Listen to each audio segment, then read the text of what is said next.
Shalom semuanya, anak-anak Miss, anak kelas 4. Kita belajar tematik hari ini ya sayang. Ayo dibuka bukunya. Tematik halaman 60. Kita belajar pembelajaran 4, PPKN dan Bahasa Indonesia. Hari ini belajar PPKN dan Bahasa Indonesia. Ayo disiapkan bukunya sudah. Kita belajar tentang habitat orang hutan kian tergusur. Ya, kita masih belajar tentang hewan ya. Kemarin kita belajar hewan peliharaan. Nah, ini kita mau belajar tentang hewan orang hutan yang tempat tinggalnya mulai tergusur. Ya, kenapa habitat orang hutan ini kian tergusur? Karena ada kerusakan lingkungan dan semakin menyempitnya tempat hidup hewan. Ya, kalau kerusakan lingkungan terjadi, maka habitat tempat hidup hewan akan tergusur dan terancam. Maka populasi orangutan pun semakin terancam. Ya, kerusakan habitat ini diakibatkan perluasan perkebunan kelapa sawit dan pertambangan liar. Selain itu, ada juga karena perburuan liar yang dilakukan oleh orang-orang yang tidak bertanggung jawab. Nah, selama ini peran penyelamatan terhadap orang hutan banyak dilakukan oleh lembaga swadaya atau pemerintah daerah ya. Nah, ini nanti anak-anak Miss baca ceritanya habitat orang hutan kian tergusur ya nak. Kalau kamu sudah membaca ceritanya, lalu kamu jawab di sini halaman 61 ini ya. Ada pertanyaannya. Nanti jawab sesuai dengan bacaan. Oke, kita lihat di sini ada kalimat tanya ya. Ada di sini kalimat tanya ya nak. Kalimat tanya sudah pernah kita pelajari 2 hari yang lewat ya. Nah, sekarang kita buat lagi. Ciri-ciri kalimat tanya yang pernah Miss kasih tahu ada lagi di sini ya nak. Ini berarti mengulang atau mengingatkan. Ada 4 di sini. Yang pertama, kalimat tanya diakhiri dengan tanda tanya. Tahu tanda tanya kan? Nah, ini tanda tanya ya nak. Kemudian kalimat tanya itu pada umumnya diawali dengan kata tanya 5W tambah 1H. Apa artinya itu? Ini diambil dari bahasa Inggris ya. 5W itu ini W-nya what, why, when, where, who, dan H-nya adalah how. Artinya what itu apa, mengapa, kapan, di mana, siapa, dan bagaimana. Nah, inilah kalimat tanya. Inilah kata tanyanya ya nak. Ketiga, kata tanya menggunakan artikel atau imbuhan kah. Artinya di situ ditambahi kahnya. Apakah, mengapakah, kapankah, di manakah, siapakah, bagaimanakah, itu artinya ya. Lalu yang keempat, kalimat tanya yang tidak menggunakan kata 5W dan 1H itu di awal kalimat menggunakan artikel kan atau iya kan. Nah, ada kannya. Contohnya bagaimana? Contohnya ada di sini nih. Seperti ini bagus, benar kan? Nah, itu pertanyaan. Pertanyaannya nak. Ini jelek, iya kan? Nah, itu artinya ya. Nah, lalu di sini ada tugas kita. Dari ciri kalimat tersebut, kita buatlah kalimat tanya.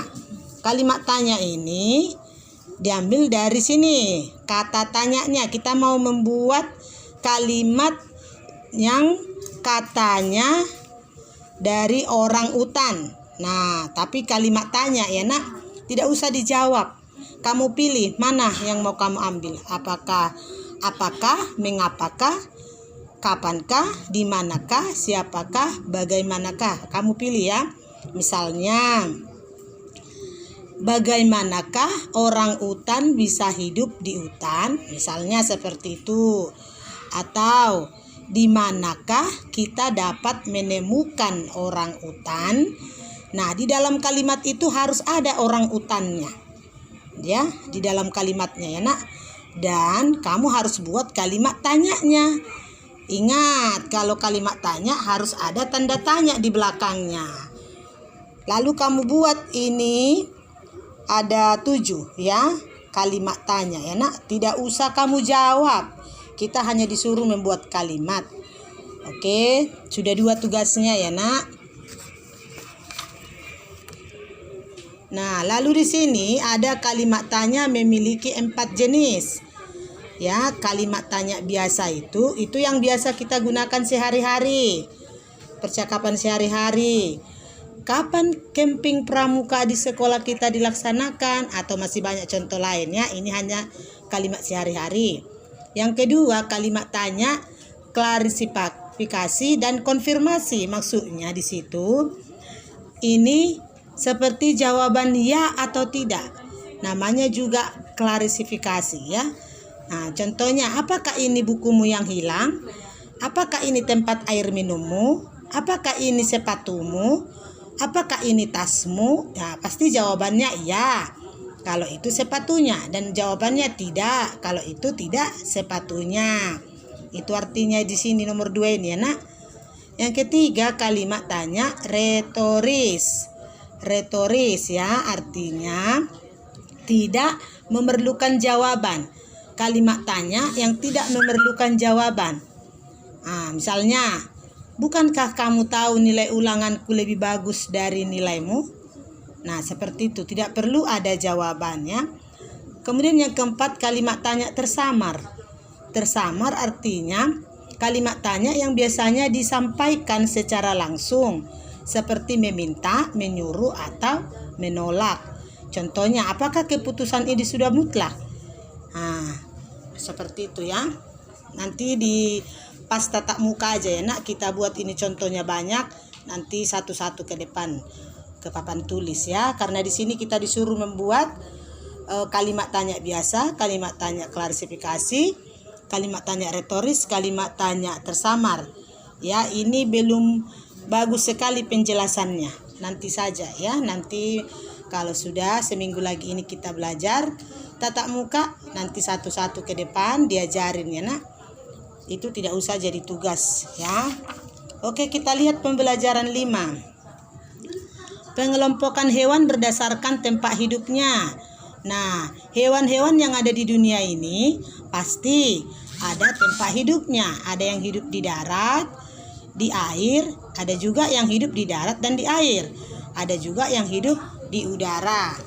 Ya, ini ada gambar ayam. Ayam ini hidupnya di mana nak? Di darat ya. Dan ada lagi hewan yang harimau. Di mana tinggal harimau? Di darat juga. Kalau katak, di mana hidupnya?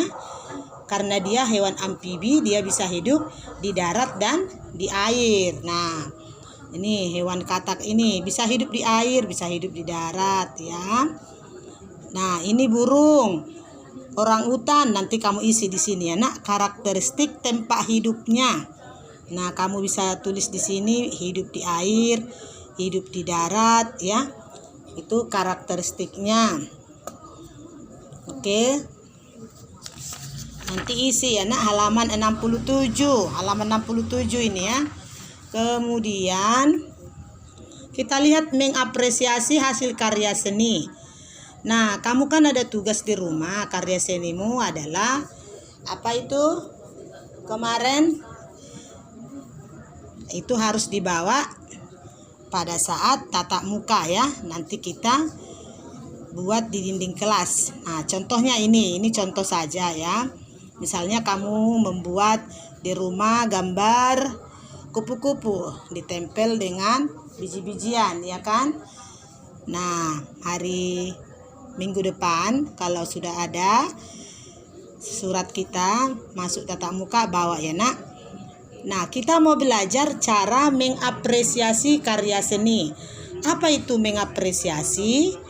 Mengapresiasi itu artinya ungkapan pujian terhadap kelebihan sebuah karya.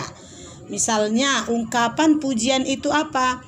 Kalau temanmu memiliki karyanya yang bagus, kamu bisa mengungkapkan pujianmu. Misalnya, wah, bagus sekali.